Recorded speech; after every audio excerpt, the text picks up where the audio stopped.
Hello and welcome to We Will Talk About It, the supernatural rewatch podcast where we watch one episode every week, spoiler free.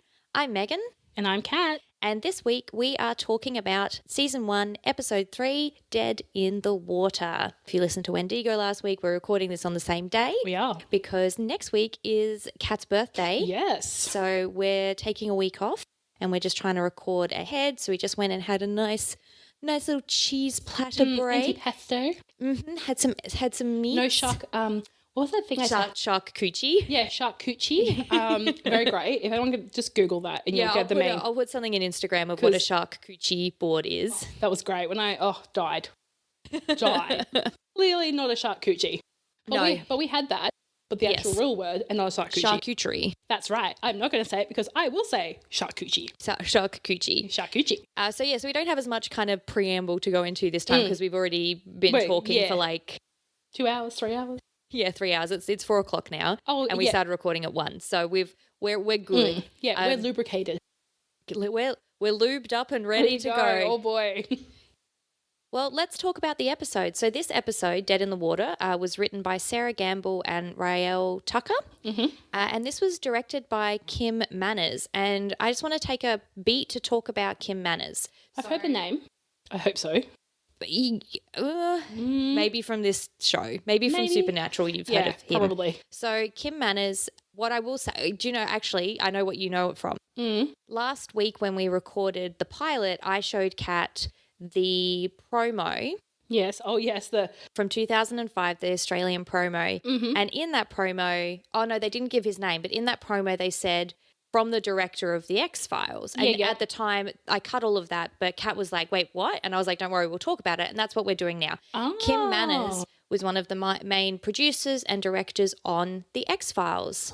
Oh. So he is like the OG. He has been, he was around for so long. And so he actually is an X-Files producer and X-Files director, and he came on to be a producer and director of Supernatural. And so you obviously see a lot of that influence in particularly the early seasons is his influence. So that makes sense. I don't know that you necessarily would know him from anything else. No. But that's where he's from. Got you.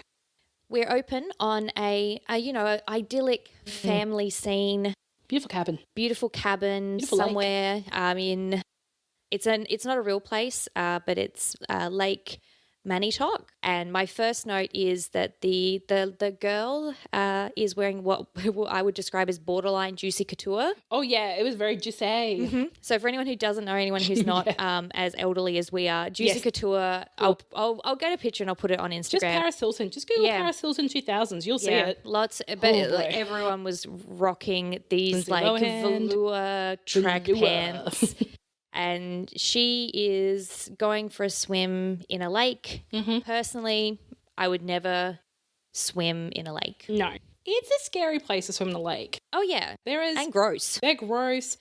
I think lakes for me they have an unknown quality about what's in there. Yeah. I don't particularly, when I go swimming anyway, I don't particularly like swimming out really deep because I'm like, well, anything could be under my feet now. And that creeps me out. Right. So, and obviously things like this probably turned me off lakes. Didn't help. Because she goes for a swim. It's very reminiscent of the first or one of the early scenes in Jaws because you're seeing her from underneath. Yes. And they're filming her as she's sort of kicking around and swimming. It's very dark as well. Yeah, very, very dark. And she gets taken by something. Something takes her, and the last shot is the lake kind of going back from being rippled from where she's been taken under to being calm and peaceful. I will note, at least they didn't do the, classic I'm drowning in a movie or drowning in a TV show of the, a lot of bubbles. No, it was very quick. It was very like pull down, she's gone. She's gone. It's over. That's right. So now we cut to a diner somewhere. Classic diner. Classic diner. American diner. We assume. Yeah. In Australia. We don't have diners. We don't have diners. We have what we used to have was roadhouses. Yes. And growing up, having moved around Australia in the 90s, you would, once you sort of got out of major towns, even if they weren't like, say, Toowoomba or like Gladstone or, those milestone, like not main towns, but regional towns, between them, you would get like a Shell with a Roadhouse. Yeah. And it was either owned by Shell or it was owned by, a Ma and Pa kind of scenario. Yeah. And honestly, I used to look forward as a kid to stopping at those places because they always had the best like sandwiches. I always had the best food because, you're going to serve trucker food, but also there was just something, I don't know, quintessential like Aussie about it. Yeah. But yeah, the diner, like I'm expecting. This is what we think diners look like. This could be nothing like what a diner is like. This could be like a TV diner, and in reality, they don't look like they're from Twin Peaks. But in my personal head, all diners look like the double R from Twin Peaks. But Dean's looking for a case. He's sort of circling all of these different obituaries, and then the waitress comes up. Sorry, I'm getting flustered even thinking about it. The waitress comes out, asks if there's anything else, and he looks up and he's got the pen in his mouth and he smiles, and at that point my underwear melted off of my body because he's you just your basement. So hot. But just as he's go about to maybe suggest some other things that he might like, Sam comes up. Sam not having it, not interested. He's like, put down the pussy. So sick of this shit. And he's like, we'll just have the receipt. We'll just have the check, thanks. Yes, we will. And I just want to say, because over this is the credits are rolling. This episode is the birthplace of this podcast because I was watching the credits and Amy Acker's name came up. Yes.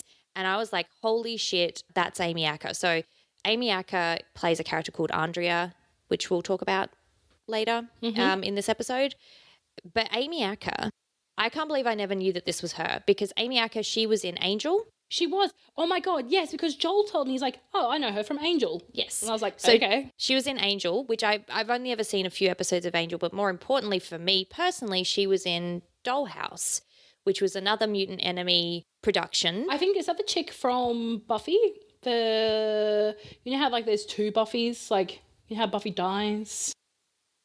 Once again, we're showing that I'm the nerd and Kat's the nerd by proxy. By proxy. You mean Eliza Dushku, who played Faith. Wasn't she? Yes. And she was in Dollhouse. Yes, she was the main character in Dollhouse. That's how I know her. That's how I know Faith from Dollhouse. Yes. How I know her in my world. Yes. So Dollhouse obviously came after Buffy. But Amy Acker, she played a character called Whiskey in Dollhouse. And I can't believe that I'd never clicked or clocked who this was. And when in January of 2021, I had Christmas off and I was lying on the couch and I was like, I just want to watch comfort television, which for me is Supernatural. I was watching it and I saw it and I was like, oh my God, I can't believe that's Amy Acker. I need to talk to somebody about this. And that was the seed that was planted that slowly built over the rest of me binge watching Supernatural on my Christmas break to be like, I have to talk to somebody about this TV show. I have to do it. And so that was the birthplace of this podcast. Yes. So Sam's not interested in finding a case. He's not here for that. He wants to find Dad. Yeah. He's really why are they taking this side quest to help someone? And Dean's annoyed. He's like, we don't know where Dad is, but we need to do what we can to be the good guys. Yep. And so we're going to go investigate this person who has passed away, which is the girl that we saw in the first scene. In the Juicy Couture-esque jumper or jumpsuit. Exactly, going for a swim. So they go to the interview, the family doesn't really want to talk about it. No. They just think, Well, the brother doesn't, and the dad is very much reminiscing on the lake. Yeah, he's absolutely grieving, and they're just trying to, move on. Instead, they go to the sheriff's office and they are talking to the sheriff about what happened. Did you catch their names that Yes, they give? of course I did. Okay, good, because this is the first episode we get to hear them actually start to use aliases. Yes, and would you like to tell me? Yes, I will. What the aliases are? It is not going to be a Fire Gun reference because I definitely heard this because I had to pause it. Ford and Hamill. And which is? Harrison Ford and Luke Hamill from Star Wars. Wait, did I get it wrong? Yes. Oh my God, I was so Harrison Ford and Mark Hamill. But he played Luke Skywalker, so I'll give you half a point for that. So so that's first time that we get them using aliases. Obviously, they go with Ford and Hamill. I was so confident. You went into that so sharp. Yeah, I went like, it is Harrison Ford and fuck. Yeah. So they're interviewing the sheriff, trying to figure out what's going on. What's happening with this lake? Because apparently... lots of people have gone missing over time in this lake. And that's when we meet Amy Acker. So But she comes also- in. Also, I found it really interesting that when they're talking to the sheriff, that he just divulges like this big plan of like, we're going to build a dam and the lake will be no more, so all good in the hood. And I'm like, what? And then we never hear about the dam again. Well, I think that the reason that they do that is because what they're saying is that the dam is further down has sprung a leak, like it's bursting, and so the lake is going to drain. Got you. Rather than them building a dam, it's the opposite. The dam's actually falling apart. And I think that he's divulging that because he thinks that they're lying. Yeah, okay, cool. And he's like, well, you should know about the dam. Because you're meant to be environmental... Something. I didn't know down what they were pretending to be this time. Said, oh my God, Agent Ford and Hamill. That's all I wrote. So Amy Acker comes in. She is playing Andrea, and she is the daughter of the sheriff. And he has a grandson as well called Lucas. Yes, and the silent boy. There's clearly something up with Lucas. Dean, of course, is still in search of some fun. Yes, some tail. And so my note just says, all caps, Dean, now is not the time. Yep.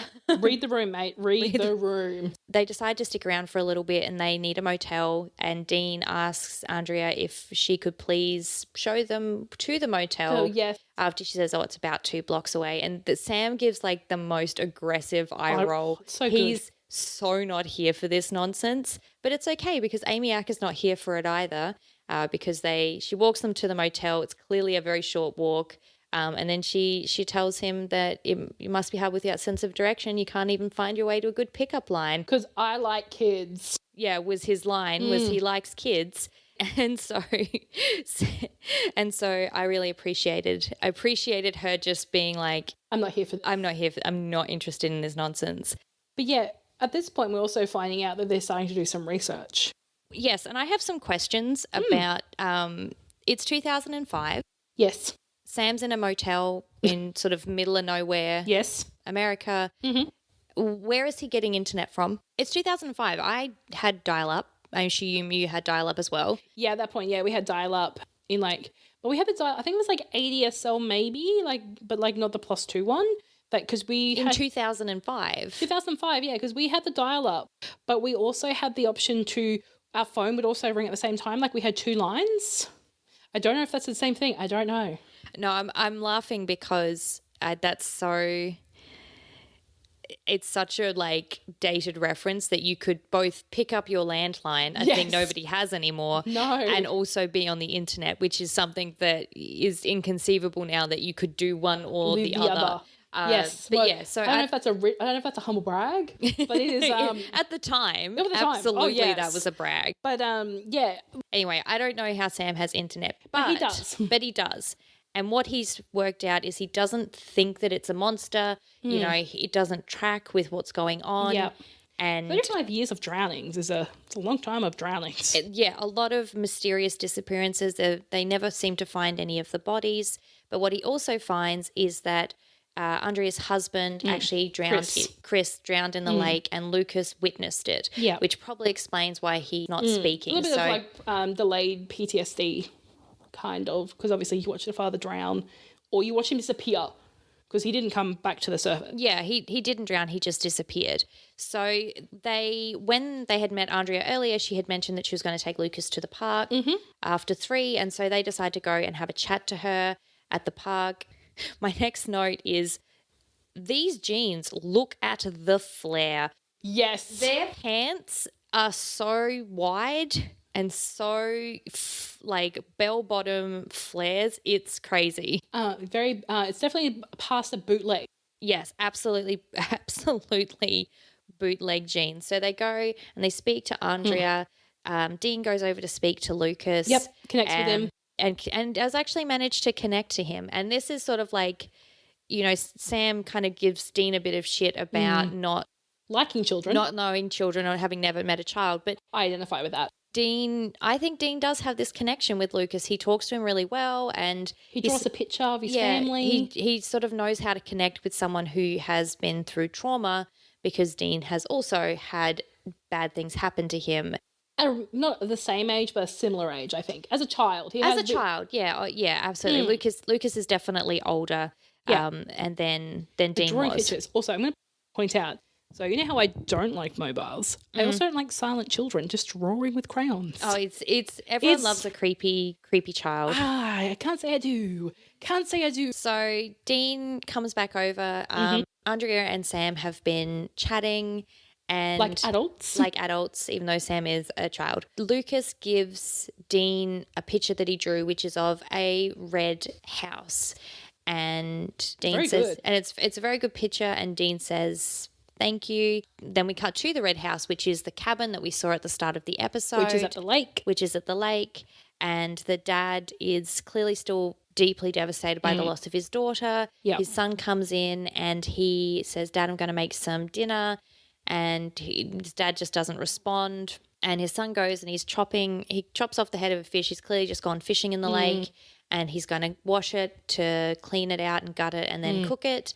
And then the water from the faucet from the tap goes brown and gross. Ew. And starts to clog up. And at first I was like, you couldn't pay me to stick my hand in this. No. But then I did remember that in an apartment we lived in years and years and years ago, this did happen to us, not the death. Not the resulting end part. Or anything, but we did have our sink kept getting clogged, and I did have to stick my hand in something that was a very similar colour, and it is really disgusting. But Ew. He pulls out the plug and nothing happens, so he's kind of reaching around, and then he gets sucked in to the water and he drowns. And I love this, like the way that they filmed it, which is that it's like a clear bottom, so you can see him. Yeah, the perspex being pressed up against the bottom, and he drowns, in the sink, and then the sink drains away. And we're left with him. And he's dead. And so we now cut back to the motel where I'll also just make a quick point going back. I literally, one of my notes I wrote, do not put your hand in that water. Oh, wait, never mind. Yeah.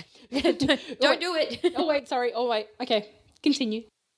We cut back to the motel. Sam comes in and he tells Dean that the son is dead. So he's like, we're definitely not dealing with a lake monster because he drowned in the sink. Yeah. But then they click and they realize that whatever it is haunting the lake because the water came from the lake. They figure out that it's got something to do with Bill Carlton, which is the dad, because he was also the godfather of Lucas's dad. So there's all this connection. So they go to speak to Bill Carlton. He just doesn't want to hear it. He doesn't want to talk.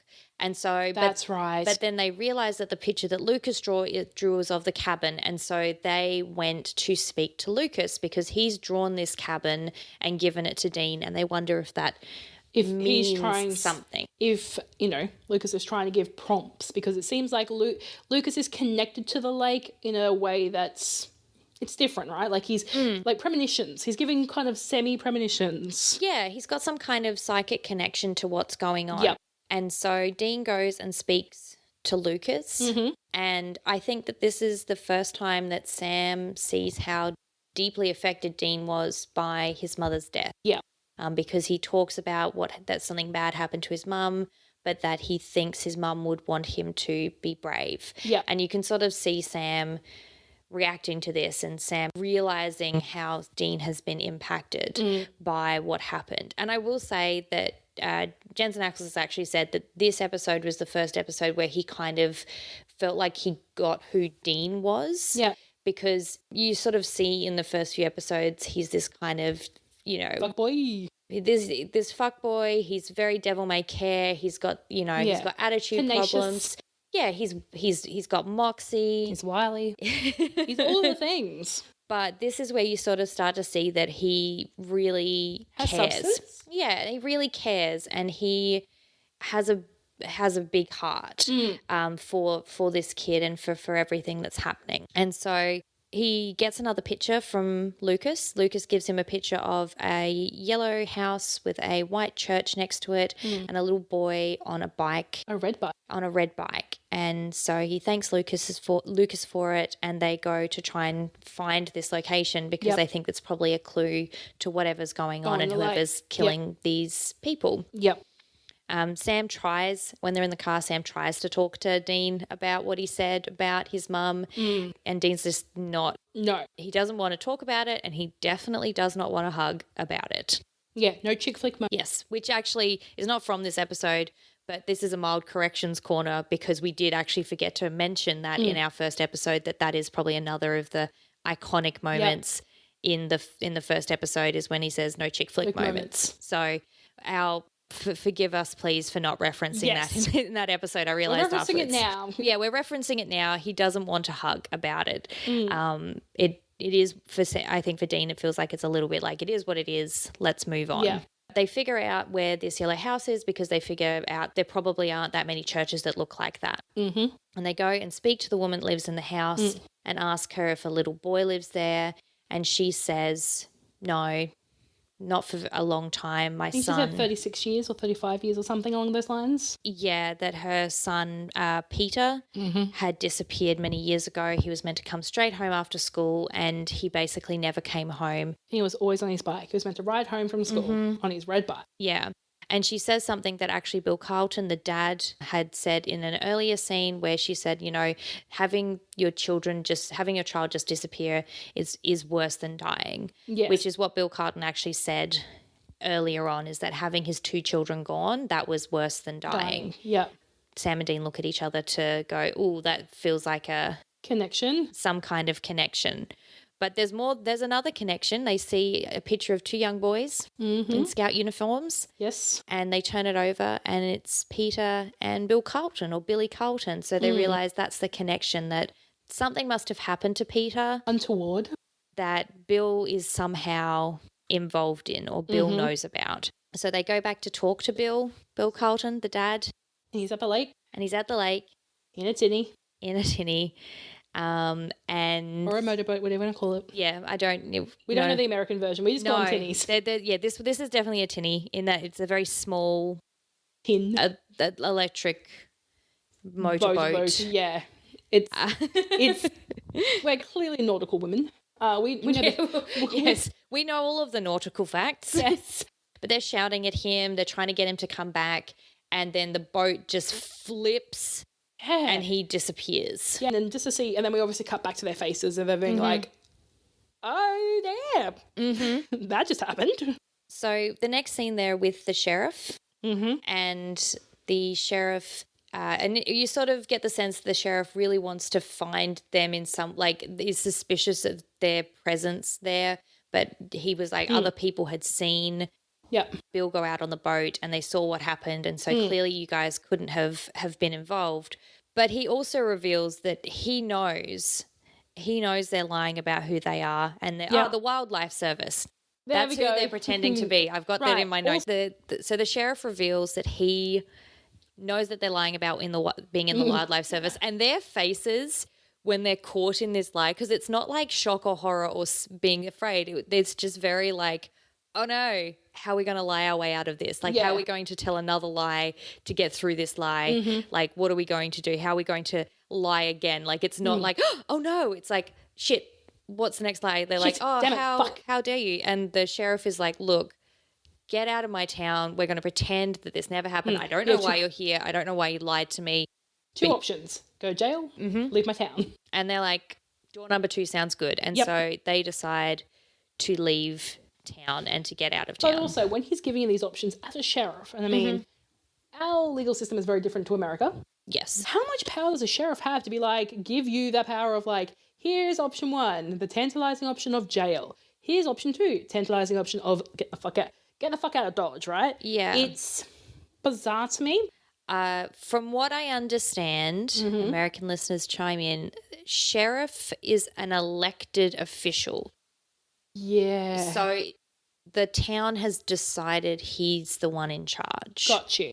And I don't know if that necessarily means that you have the right or ability necessarily. I think that he sort of was like, something wacky schmacky is going on and I don't know what it is and I'm not interested in it. So I think it's more that sort of thing. Yeah, but also, just on a little side note, how I know how a sheriff works is purely from Veronica Mars. Yeah, I was going to say, all of my knowledge about sheriffs is pulled straight from Veronica Mars. Veronica Mars, just a shout out to Veronica Mars. Our knowledge is from Veronica Mars, which could be completely inaccurate. Please feel free to correct us. Please do. We're now cutting between 2 sort of things are happening at once. The first thing that's happening is that the boys are leaving town. They're driving out of town And the second thing that's happening is Lucas is, once again, everyone loves a creepy kid, drawing big circles, big scary circles, while his mum goes to have a bath. And we cut back to the boys, and Dean is clearly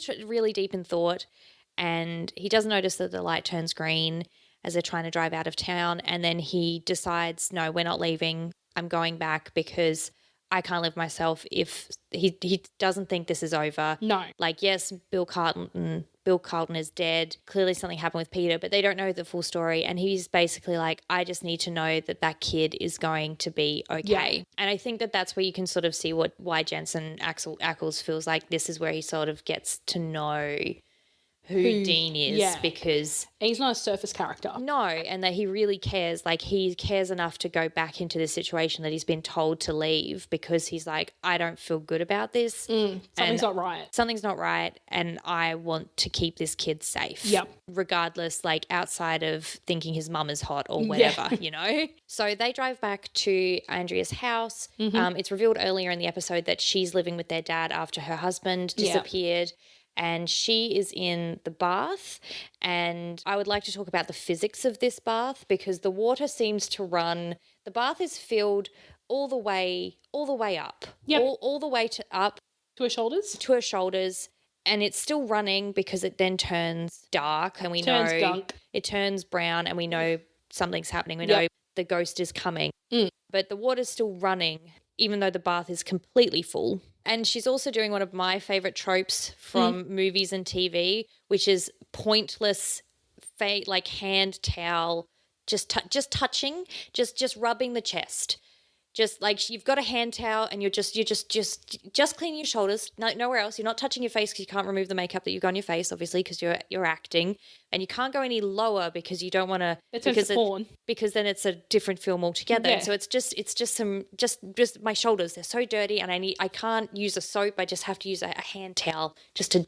Delicate. It's my favorite trope. Yep. You will see it everywhere now that I've talked about it. Yeah, now that you've said it, now I'm like, actually, she did. But now it's her turn. She gets sucked under, and it's really scary. It's like, because she sort of pulls her head out, and then like something pulls just her head back underwater. Sam and Dean show up, and they ring the doorbell. Lucas is banging on that bathroom door. Lucas has been banging on the bathroom door, and he immediately opens the door when the boys ring the doorbell, and he's like pulling them down, and they manage to kick the door in. Sam goes in. Dean is trying to keep Lucas, who has got some strength in him. I do think it's interesting as well that they decided that Sam would be the one to rescue her, not Dean. I like it because it plays a part of Dean's looking after Lucas first. Yes. And it plays the part going back through this whole peppered through the season, or for this episode of, I like kids, and being made fun of because he doesn't know any kids and he doesn't really like children, and he's connected with him because they both have the same trauma. They've lost a parent in a very traumatic way. Yeah, absolutely. So I do like the choice that Sam is the one that rescues Andrea and gets her out of the water. He does a good job. And Dean is the one that is keeping Lucas safe. Yeah. And it's now morning time, and Sam is talking to Andrea and trying to work out, like, what did you see? What happened? And Amy Acker, she's such a good actress. Like, she's so good in this, of just being like, no, I'm going nuts. Like, I heard a boy's voice and then saying, play with me. And then she's like, absolutely not. No way did I hear that. It was clearly something else. It was clearly, I'm going insane. And she's not even doing the, like, hysterical. She's just, like, in shock. She's doing the 100% you believe that this has happened to her. While Dean is downstairs just... Also, I just love that he's just walked off into their house and going, I'm going to go find your photo album room and just go through some things, because she hasn't asked, Sam hasn't, like, there's just like a cut scene where Sam's talking to I forgot her name. Andrea. Thank you. Talking to her and obviously and like there's a beautiful exchange and it's very real. Like, it feels like a real conversation that would happen in real life. Someone who's clearly in shock. And then just a cut scene of Dean going, Jack, 10 years old. Nope. Jacket, family photos. Nope. Ooh, age 12. Let me look at this. And he's just flicking through. Like, it's just, he owns the place. I love it. Yeah, don't mind me. I'm just going to go through all of your personal belongings. Dean's moxie really, really pulls through on this bit. Oh, yeah. And so he comes in with a photo album and he asks Andrea if she recognizes anyone. And she's like, well, just my dad, which is who's in this photo. And we can see that he's in this photo, Bill Carlton's in the photo, and Peter's also in the photo. Yeah. And so they put that clearly he's involved too, and that's why Peter is coming after Andrea. And why potentially went after Chris as well because of the connection. Exactly. It's a two-way connection. Exactly. They then notice that Lucas is staring out of the window and he just sort of wanders off into the garden and leads them to an area and the boys dig it up and it's Peter's bike. It's a red bike. And then the sheriff shows up. Guns blazing. He's really pissed off. He sends Andrea and Lucas back inside and they're arguing about what happened. Andrea rejoins them and tells Lucas, go to your room. Stay there. Lock the door. Don't come out until I get you. Plot twist, kid doesn't listen. What a shock. And so they're all arguing about what's going on and they're trying to get him to tell them what happened to Peter because they know what's happened. They know he's done something to Peter or they did something to Peter. Yeah. And that's why this is happening. And Andrea's kind of trying to work out where the remains are. There's a lot of remains talk. Not romaine as in like the lettuce. No, remains. And eventually the sheriff reveals that Peter was always the smaller one and the that wussy kid. They picked on him and basically one day it went too far and they drowned him accidentally in the lake. They revealed that they let his remains go into the lake. Yeah. And they haven't really discussed yet why it's important to have remains. We've talked about it a few times. We talked about it in the first episode with La Llorona where they were like, oh, he would go look and find the grave. So I guess we won't talk about it because it would be a spoiler to talk about why it's important to find remains. But we'll get there. They are like, okay, well, you and Andrea and Lucas have to get away from the lake because Peter is a vengeful spirit and he's haunting the lake and that's why all of these people are dying. And that's when they realize Lucas is down by the lake. Of course. He did. Plot twist, he did not go to his room. He heard a lovely voice saying, come play with me. A very childlike, come play with me. Very creepy voice. Yeah, by a lake. So he's down by the pier and he's trying to get an army man out of the water. Which is a throwback to Peter because he also had them. He also had them. So I feel like there was a little bit of a connection there. Exactly. And Peter pulls him in. And so it's this blue, kind of creepy, green. The grunge, kind of the ring. The grudge, not the grunge. Oh, yes, the grunge. The grunge. Kurt Cobain, all of them. Yeah, pulls Nirvana. it in and they're all running down to the lake. They're screaming for Lucas. And then you just see like the nose up of the kid. Creepy. And it's so scary. Like this. It's a flash, but it's still. It's so, and then he obviously goes back under the water. It's so scary. Especially when he makes eye contact with the sheriff. It's like, oh, he's staring him and like, come play with me. It's so scary. And so the boys jump in, Sam and Dean jump into the water. Andrea starts to get in. They're like, no, you stay where you are. Yeah. We'll go find him. And they're diving under. They can't find him. And then the sheriff realizes he needs what he has to do. Yeah. And so he walks into the lake. He lets Peter take him. Yeah. And Andrea's screaming for her dad. She's screaming for her son. Her dad gets pulled down. This great visual of him like looking up and getting slowly sucked away to who knows where. Hell again? Question mark. Question mark. The unknown. Unclear. Yeah. Look, he's basically at this point. They're like 400,000 feet underneath the ocean because there is no light. Yeah. There's still no light. They're right at the bottom of the ocean. They're in the Marianas Trench. Yeah. Look, at this point, if I saw an anglerfish swim by, I would not question it. Yeah, absolutely. It's colossal squid swims by, not questioning it. I'm just not questioning it because it's so damn dark. Yeah, so terrifying. But Dean comes up and he has Lucas and it's this slow-mo moment. They rescue Lucas and the boys are on their way out of town again. Dean's pretty upset because obviously the sheriff died. all these people died, and Sam's like, we can't save everyone. And Which Dean, is true. Which is true, but I don't know that Dean necessarily Agrees with that. believes that. But it does have a slightly happy ending. Does. Lucas comes over. He's talking again. They make him like a lot of food. Yes, they decided to make him lunch.